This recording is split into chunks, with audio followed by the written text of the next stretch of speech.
Merci, Monsieur le Président. Chers collègues, on arrive maintenant sur l'inscription de l'interdiction du glyphosate dans la loi et je remarque avec accablement que, encore une fois, nous avons cette discussion à 2 h du matin, alors que c'est un sujet qui intéresse énormément nos concitoyens et nos concitoyennes et sur lequel nous insistons fortement pour l'inscrire dans la loi, puisque en termes de confiance, vous vous rappelez que maintenant nous avons un nouveau ministre de l'écologie qui était auparavant président de l'Assemblée nationale, qui a organisé le fait que ce vote ait lieu la dernière fois aussi à 2 h du matin, si on peut dire ça, et que vous vous en rappelez aussi, Emmanuel Macron avait fait un tweet en disant que le glyphosate serait interdit au plus tard d'ici 3 ans, sans que la majorité l'inscrive par ailleurs par la suite dans la loi, et donc que nous n'avons aucune confiance sur cette promesse qui pour l'instant ne s'est absolument pas concrétisée. Donc le choix est simple, le choix politique que nous avons aujourd'hui, c'est de choisir entre une politique pour les lobbies ou une politique pour l'intérêt général. Et je voulais vous parler d'une sociologue qui s'appelle Annie Thébault-Monny, et qui dit: aujourd'hui, dans notre système, nous donnons des permis de tuer à des entreprises. C'est ce qui s'est passé avec l'amiante. Tout le monde savait depuis plusieurs années que l'amiante était dangereuse, avec jusqu'à 100 000 morts d'ici 2050 selon les estimations. Et pourtant, nous avons continué l'amiante pendant plusieurs années. C'est ce qui s'est passé avec le chlordécone. Nous savions que le chlordécone était dangereux.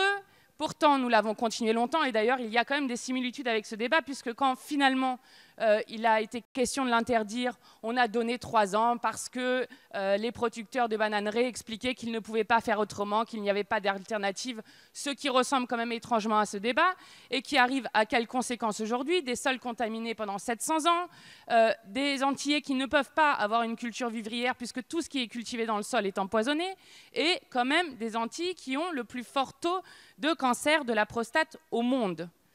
Sur le glyphosate, nous sommes exactement sur le même débat. Tout le monde sait que tous les Français sont concernés par cette situation et sont empoisonnés, puisque lorsque les ONG font des tests, 100% des urines sont contaminées par le glyphosate.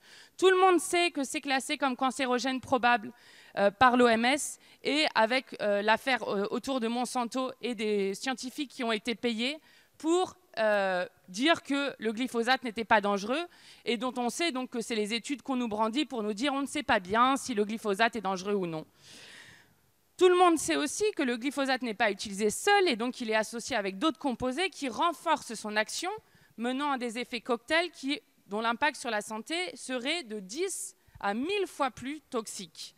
Tout le monde sait aujourd'hui que les agriculteurs sont les premières victimes de ce système, et on estime qu'un agriculteur sur 5 souffre de troubles de santé directement liés à l'utilisation des pesticides.